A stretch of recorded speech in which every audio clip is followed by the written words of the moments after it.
Hello everyone, welcome to Lukmaan IAS. Today we are going to have the Hindu newspaper analysis dated 16th of March 2024. In today's newspaper analysis, we are going to cover the most important articles from the newspaper. That includes some of the editorial articles, and there are short articles also that will be helpful for the prelims exam. Apart from this, we are also going to cover a map related topic today. So let us quickly see the list of articles. Before this, let's say this slide is for sharing information with you about a specialized class, and this is known as PT24 marathon classes. So these marathon classes are especially designed for the UPSC Prelims 2024, and in this series of marathon classes, every day one faculty of Lukmaan IAS is going to take, let's say day-long session, day-long class. 8 to 9 hours of class will be taken per day by one specific faculty, and that's going to cover the entire subject in one day. And the classes are going to begin from 1st of April. From 1st of April till 10th of April, we are going to have regular classes. One class, one subject by one faculty. So the classes are going to start with polity. It will be taken by S. Ansari sir. Then geography, it will be taken by Lakshmikant Jaibhe sir. And history, art and culture by R.S. Chauhan sir. Environment ecology will be taken by Lakshmikant Jaibhe. Economy will be taken by Kumar Shivang. And science and technology and let's say some portion of current affairs I will be myself taking. Another portion of current affairs will be taken by Lakshmikant Jaibhe sir. So this way we are going to cover all the subjects of GS paper for the prelims exam of this year. So generally what happens when you are nearing the exam, in the month of April it becomes very difficult for the students to revise the things. So the thing is, these classes are designed to help you revise the, let's say, various concepts related to the subject. Apart from this, we are also going to cover current affairs, okay. So if you are preparing for civil services prelims exam of this year, in that case these classes are going to be extremely helpful for you. So now with this, let us now quickly talk about the articles that I am going to cover in today's newspaper analysis. So one of the thing is we are going to discuss places in news. One of the place was mentioned, its name is SEC. We will discuss where it is located. I am going to showcase maps also. And apart from this, we are going to cover these many articles in today's newspaper analysis. So with this, let us now quickly move to the first topic, which is places in news. So what is the name of the place? It is SEC. Okay, this place is was in news yesterday itself in the Hindu newspaper. So basically, this is a place which is located in Democratic Republic of Congo. In short, it is known as DRC, Democratic Republic of Congo. So where is this country located? Democratic Republic of Congo is located in African continent, and this is the location of DRC. Okay, this is the location of Democratic Republic of Congo. And so in this particular country, basically there is a place, name of this place is SEC. Okay, so this SEC place is located to the right side or to the eastern part of Democratic Republic of Congo. And why this place is important? Because recently there were some rebel groups. It is known as M23 rebel. Okay, M23 rebel group. So they are supported by, let's say, another country over here, and these rebels have started attacking on Democratic Republic of Congo. They have started attacking on the, let's say, soldiers in Democratic Republic of Congo. So now let us quickly see the map, enlarged map of Democratic Republic of Congo. Okay, let us see the enlarged map of Democratic Republic of Congo. So if we see to this particular map, which is located to the right side of this, here we can see this is the enlarged map of Democratic Republic of Congo. The entire white color, right, in the map that we see, right, this is the map of Democratic Republic of Congo, like that. Okay, this is the map of Democratic Republic of Congo. And here, nearby this particular location, there is a place which is known as what? SEC, S-A-K-E. This SEC place is being attacked by Rwandan backed. Okay, so there are people, right, who are backed by Rwanda, who are supported by Rwanda, and what they are doing, they are attacking, right, even on the soldiers here, and this attack has been condemned internationally as well. And if we talk about the capital of Democratic Republic of Congo, it is Kinshasa or Kinshasa, okay, this is the capital of DRC. So with this, let us quickly move to another map as well, okay. So this is another map of Democratic Republic of Congo again. Here, see, we can see the location of Sake. This is Sake, this is Goma, okay, this is Sake, this is Goma. And this is Rwanda as we discussed, okay. So this particular place is very near to Rwanda, and the people M23 group which is attacking on the soldiers, they are supported, they are backed by Rwanda, okay. So that's why it was in news. It says around 4 lakh people have been displaced in North Kivu, lot of things. I mean, like, you know, this particular region remains, this particular region remains tense for a long period of time, okay. So with this, now let us talk about the first article from the newspaper itself today. Okay, we are going to discuss this article in detail. So what is the name of this article? It says, Supreme Court asks why State Bank of India did not give all the details of poll bonds. Okay. So basically, as we have been discussing from let's say past couple of days, so generally the discussion is related to electoral bonds. And the government of India has initiated or started an electoral bonds scheme way back in 2018. So from 2019, people could purchase electoral bonds, they could donate to political parties. So since then, many people, many organizations from India have been donating to political parties. But the thing is, later on, the Supreme Court of India, what it has done, it has, let's say, looked into the case. People have filed cases against the electoral bonds, and Supreme Court of India has gone to this particular case, and Supreme Court of India has found that the electoral bonds scheme was unconstitutional. So it has declared electoral bonds scheme to be unconstitutional, and it has directed the State Bank of India to share the details of all the electoral bonds that are purchased by people, along with the details of the political parties that have redeemed the electoral bonds, to the Election Commission of India. However, initially State Bank of India has showcased some resistance to share the details. Later on, it has shared the details with the Election Commission of India, and the physical copies of these bonds have been submitted to the Supreme Court of India for verification. But the thing is, after then, the Election Commission of India has uploaded all the details in their website, right? And the details are available in the public at large. And today we are going to discuss in an article the details of those electoral bonds. There are some trends that we can identify from those electoral bonds. We are going to discuss about those details. But before that, let us discuss about this particular topic. Here what has happened, the State Bank of India has shared details with the Election Commission of India. But the thing is, the details that it has shared there, they have not mentioned the codes. Codes means there are specific codes given, right, to a purchaser of electoral bonds, means this is the identity code. So that code detailed unique hidden alphanumeric serial number, okay, as an inbuilt security feature. So these unique alphanumeric serial numbers have not been disclosed. So that's why Supreme Court of India has come down heavily on the State Bank of India. It has asked why State Bank of India has not shared those details with the Election Commission of India, and Supreme Court of India has asked the Election Commission of India to get these details from State Bank of India and further share those details.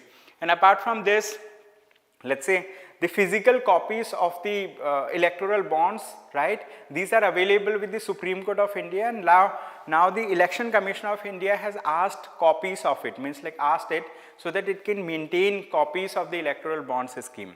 So Supreme Court of India has said, okay, we are going to give you the copy. However, it has directed its registry to scan all the copies and keep a digital format of it with itself and share the digital copy with the Election Commission of India, so that Election Commission of India faces it easy to, let's say, disclose these details, right? This is the thing. Apart from this, in this article, they have talked, let's say, few other things. One of the thing is, many top donors were under ED IT department scanner, okay? So many donors, so there have been, let's say, donors who have donated more than 1,000 crore rupees within few days to political parties, and these donors have been raided by the, let's say, Enforcement Directorate, and the income tax department. Okay, so we are going to discuss in detail related to that, and before that, now let us move to the next article. Okay, so this article is related to this. I mean, like, it is an ongoing issue. Here Supreme Court of India is pressing for complete disclosure by the State Bank of India. Okay, so that State Bank of India shares all the details related to electoral bonds, right, with Election Commission of India, and further the Election Commission of India is going to share all these details with the public at large. So Radha Tiwari, good evening, thank you so much for joining.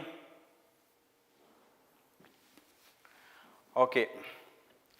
Yes, Radha, we are planning to take the classes in the morning from Monday, okay, because from Monday I will be having 2 more classes. One is GS Foundation batch class from 2:30 to 5, then like PT 100 class from 5 to 7:30. So like, from Monday I won't be able to take the classes in the evening. So I will be taking classes from in the morning from Monday onward. So now let us discuss about this particular topic. It says, looking to the future on St. Patrick's Day, okay. So here in this article, basically this article has been written by an ambassador of Ireland to India, right. So Mr. Kevin Kelly, so he is ambassador of Ireland to India. Ireland, as we know, it is located in the, let's say, nearby European Union. It's located to the north of England, basically. Okay, so like in Ireland, they are celebrating a day which is known as St. Patrick's Day. What is this day all about? It is, let's say, they celebrate this day as 75 years of establishment of diplomatic relations between Ireland and India. And Ireland and India, it has been 75 years that these two countries have started diplomatic relations. And to commemorate this particular day, to celebrate this day, basically the ambassador has pointed out strong points between these two countries. What are the things that these two countries have worked together? So in this article, they say that, like, it is like Ireland, we are fortunate to have National Day, which almost everyone knows. Okay, it is known as St. Peter's Patrick's Day, and it is an opportunity to celebrate more than 70 million people globally. Means like from Ireland, they have around 70 million people. They are scattered across the world. Okay, so they have established their diplomatic relations with India long back.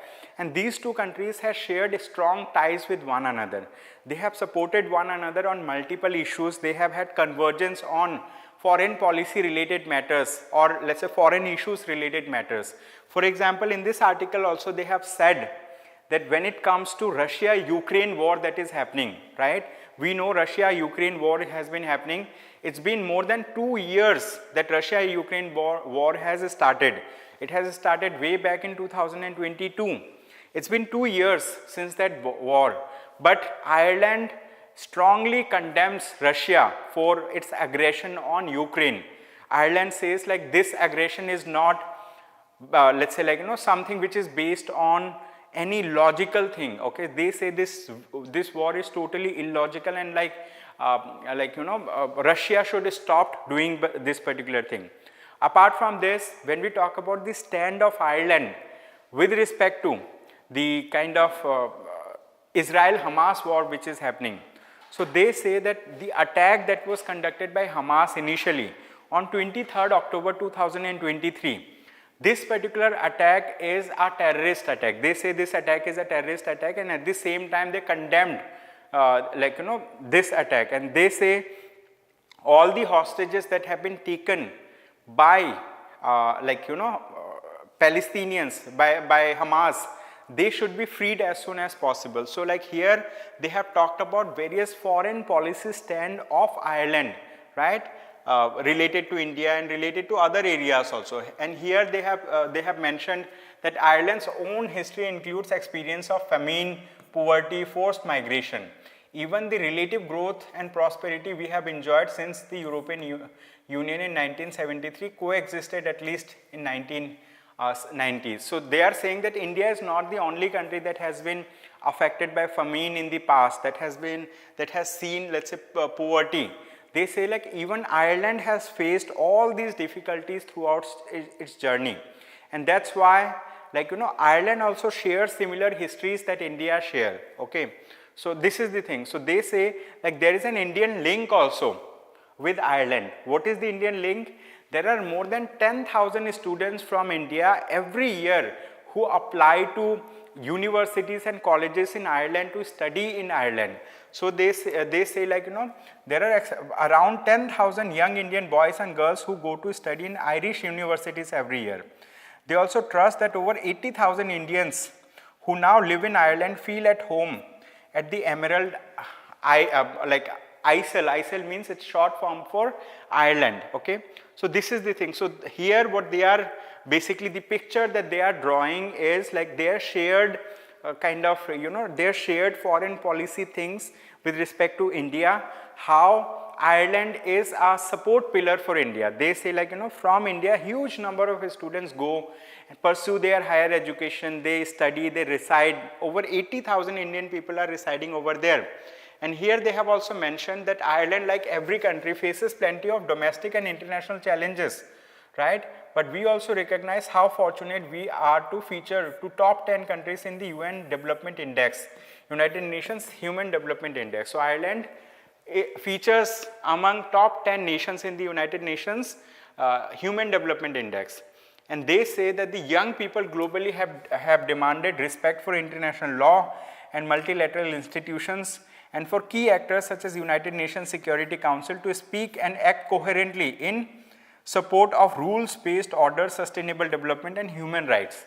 So basically this article is written from the perspective of Ireland.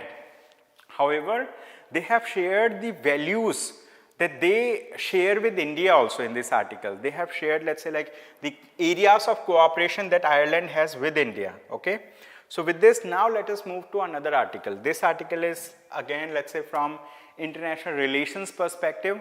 This article is related to the elections that are being held in Russia. So in Russia, there will be soon a presidential election. And here they have mentioned that Rasputin. It means basically in Russia, right? Like there are 3 candidates, right, who are opposing Putin. Okay, so Putin on one side and 3 other candidates, let's say, who are also running for presidential election in Russia. But in Russia, Putin has been, let's say, like has been ruling Russia from 2000 itself, right? He has ruled from 2000 and then re-elected in 2004, 2012, 2018. And so he has ruled for more than 20 years already in Russia. So in this article, they have mentioned that how, I mean, like Putin is still a strong person in Russia, and how it is more likely that Putin is going to be re-elected in Russia.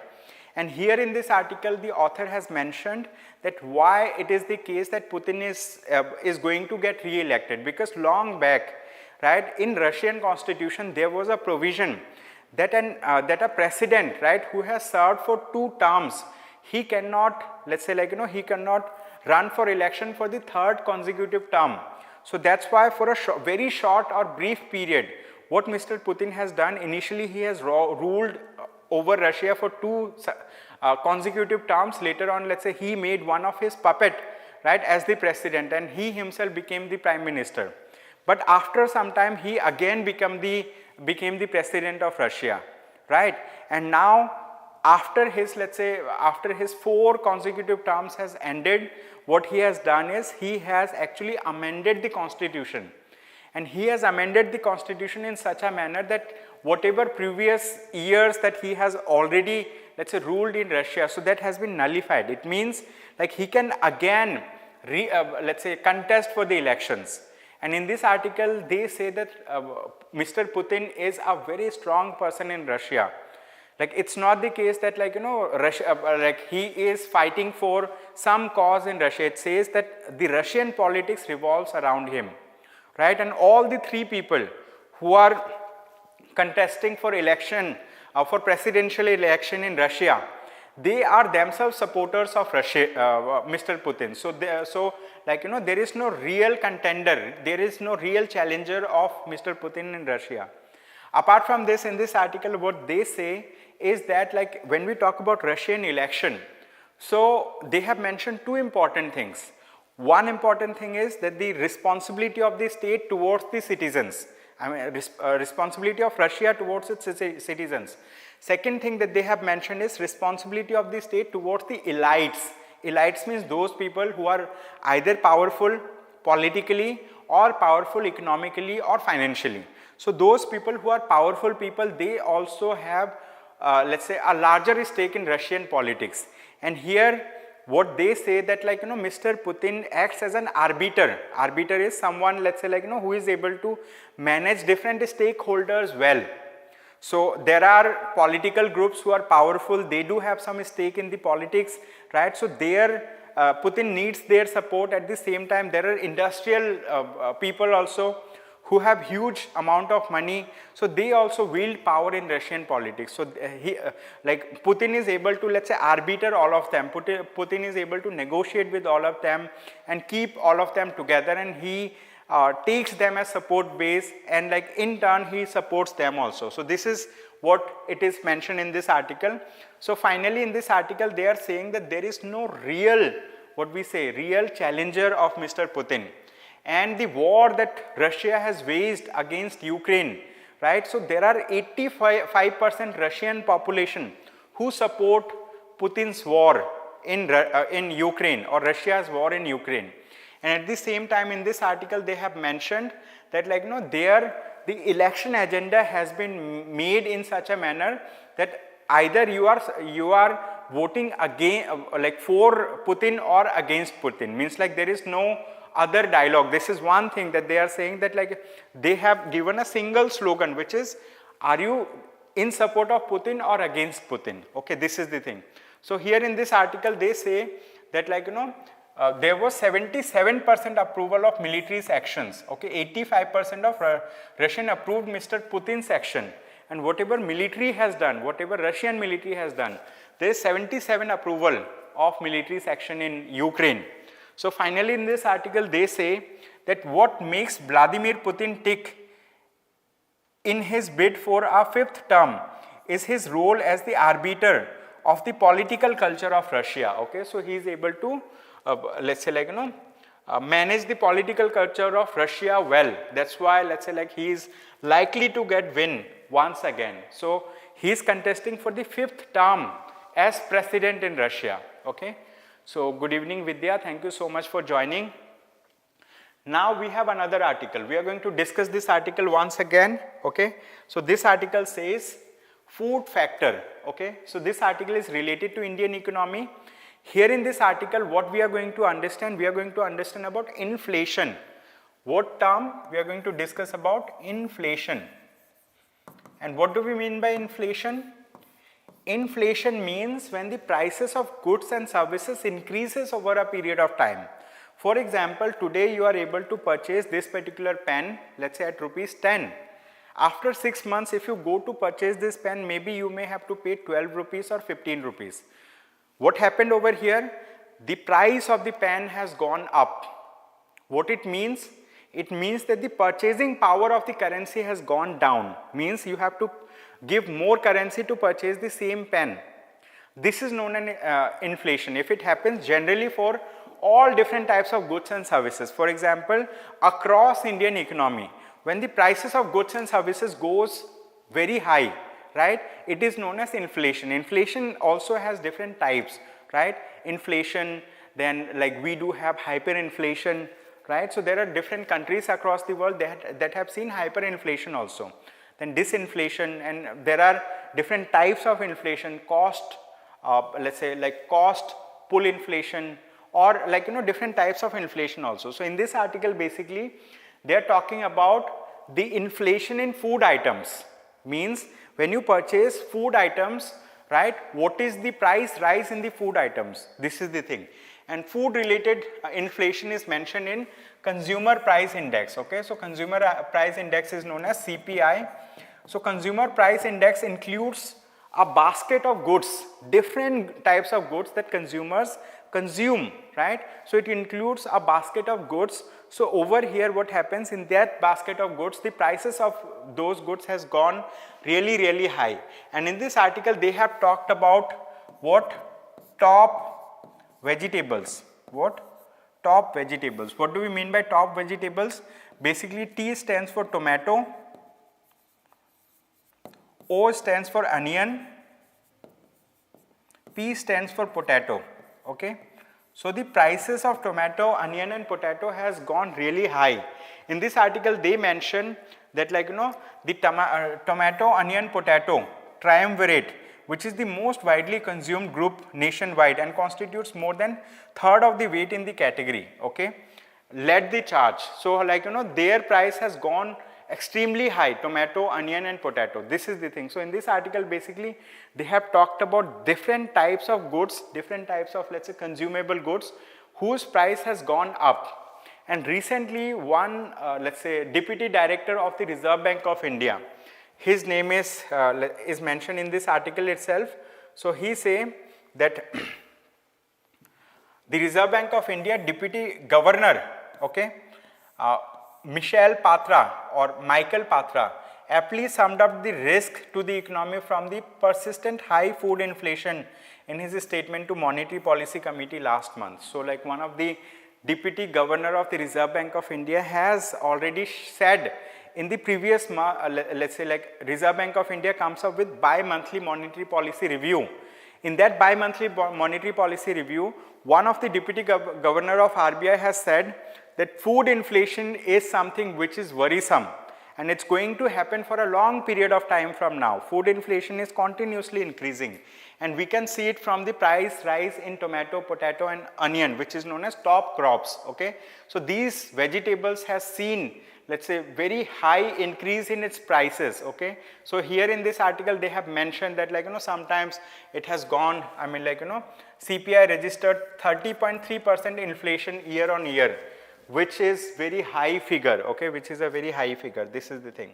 So apart from this, what you need to understand from this article is that consumer price index is something that you need to learn about. Which organization releases this index, that's important. What is the weightage of different commodities under the basket of goods that are included in consumer price index, that you need to learn, okay.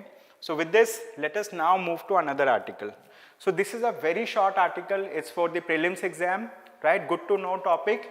So here in this article basically we are going to discuss about, okay, in this article basically we are going to discuss about the kind of helicopters, which is Apache helicopter, okay. So Indian Army has raised first unit to operate Apache attack helicopters in Jodhpur, okay. So Jodhpur is a city, is a town which is located in Rajasthan. There the Indian Army has a unit, they have maintained a squadron and this unit has been trained to operate, to fly Apache attack helicopters, okay. So Apache attack helicopters, these helicopters are not indigenously built in India, they are not indigenously built, they are imported from outside India. And this helicopter is being manufactured by a company, it is known as Boeing, okay. Name of this company is Boeing or Boeing, okay. So this company actually has made this helicopter and Government of India has ordered let's say 12 helicopters and 6 of these helicopters are going to be let's say delivered to India very shortly. So India is going to receive it, and during this time let's say Boeing, this particular company, has also trained huge number of let's say Indian personals in how to let's say fly these helicopters and how to let's say maintain these helicopters. Means the technicians have been trained, Boeing, okay. So this is Boeing. Boeing is let's say one of the largest manufacturer of helicopters, aeroplanes, big aeroplanes. So this is let's say there are two big companies in the world. One of the companies Boeing that manufactures this. So India has ordered 12 such helicopters and 6 will be let's say delivered to India very soon. And this topic is very important under defense technology also. So you need to understand in detail about Apache helicopter, what is its capacity and all, from which country it is being imported, you need to read about it, okay. Apart from this, India does have indigenously built helicopters also, and that helicopter is known as let's say is known as light combat helicopters, okay. It is known as light combat helicopter. So India is indigenously building light combat helicopter, and Government of India has approved let's say 156 light combat helicopter at 45,000 crore rupees, and 90 of these helicopters will be given to Indian Army and 66 of these helicopters will be given to Indian Air Force. So light combat helicopter is something which is indigenously developed by India, and Apache helicopter is something which is ordered from outside by India, right? It is not indigenously built. This is also an important information for the prelims exam. Now let us also talk about another article which is important for prelims exam. So basically this article talks about a body which is TRAI. TRAI stands for Telecom Regulatory Authority of India. Telecom Regulatory Authority of India is a regulatory body of the telecom sector, and this body has recently, let's say recently come out with a direction. It has given some directions, and under that direction it said that no porting allowed within 7 days of SIM card swap. What do we mean by this? Let's consider I am a subscriber, maybe someone is a subscriber, he has subscribed to a SIM card. Let's say he has a SIM card of a company Airtel, okay, he has a SIM card of a company Airtel, and then he swaps this particular company to, let's say, Jio or maybe any other company. After swapping, after he has switched his card, he cannot switch back to any other let's say company within 7 days, okay. This is what the ruling says. It says no porting allowed within 7 days of SIM card swap, okay. If you have swapped your SIM card, let's consider what happens sometimes. If you have a SIM card of Airtel, you say that I have lost my SIM card. Now I want a SIM card from Jio. I want to use this number. And later on, within 7 days, you want to port this number. Generally, this trend is seen, let's say, with those people who are fraudsters, those people who are involved in fraud related activities. So here, the Telecom Regulatory Authority of India has come out with regulations, and it has disallowed the telecom subscribers to port out of their current network provider if they have swapped their SIM card after the loss or damage of previous card within the past 7 days, okay. So this is the thing, and at the same time, the Telecom Regulatory Authority of India has said that the telecom operators should not issue unique porting code to these subscribers within 7 days, okay. Unique porting code should not be issued to these subscribers within 7 days. This is the thing, okay. So this is a good article. Then we have another article last, which is related to the electoral bonds that we discussed in the beginning. So in this article, we are going to discuss some trends, right, of donations to political parties and raids conducted by Enforcement Directorate and Income Tax Department officials. So it says many top electoral bond donors were under a scanner of ED, Income Tax Department, okay. Basically here they have discussed about many companies. One of the companies, Future Gaming and Hotel Services, okay. So Future Gaming and Hotel Services is a company that has donated 1,368 crore rupees, right, within a short period of time, and they have donated 50% of this amount, right, before the let's say Income Tax Department raid, and after the raid of Income Tax Department, before the raid by ED, like Enforcement Directorate, and after the raid by Enforcement Directorate, what it has done, it has later on purchased 50% more electoral bonds. It has donated to political parties. Similarly, there are many other companies that has been mentioned. One is Caventer Food Parks India Limited, MKG Enterprises Limited, and Madan Lal Limited.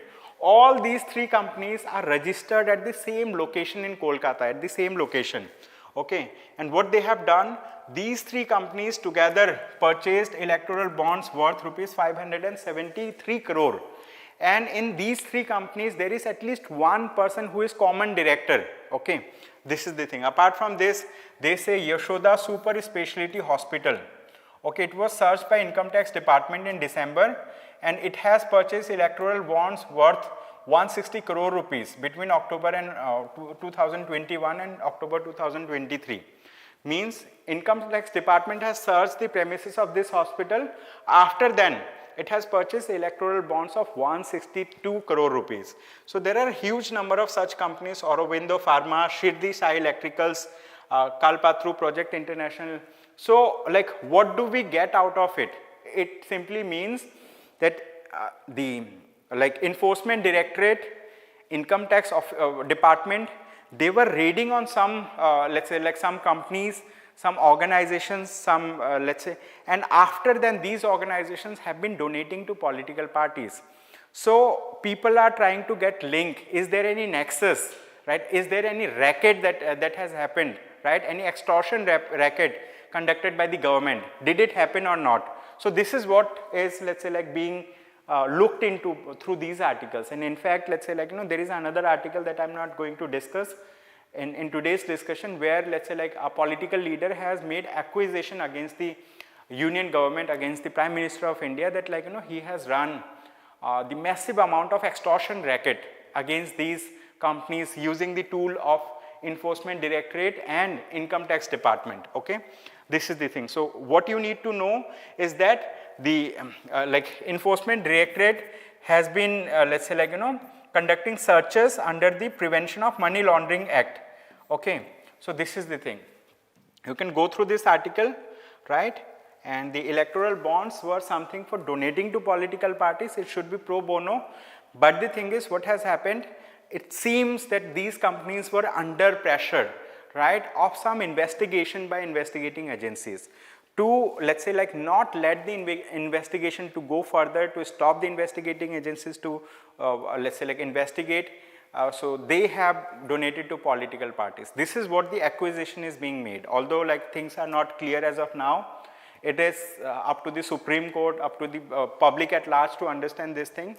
Okay, and this is the last thing. Like from Monday, from Monday 18th of March, we are going to have PT 100 classes, and this is for science and technology. It is for, like, these classes will be for science and technology for the prelims 2024. I think first 2 classes will be live, free of cost for all of you. You can join us on Monday, right, 5 p.m. onward. Monday and Tuesday, it will be on YouTube, and later on, let's say RP, those students who are part of Takkar test series, PT 100 classes, they will be able to attend further classes related to this. So that's all from my side for the day. Thank you so much everyone for attending today's session. I hope you have a good day ahead. Thank you.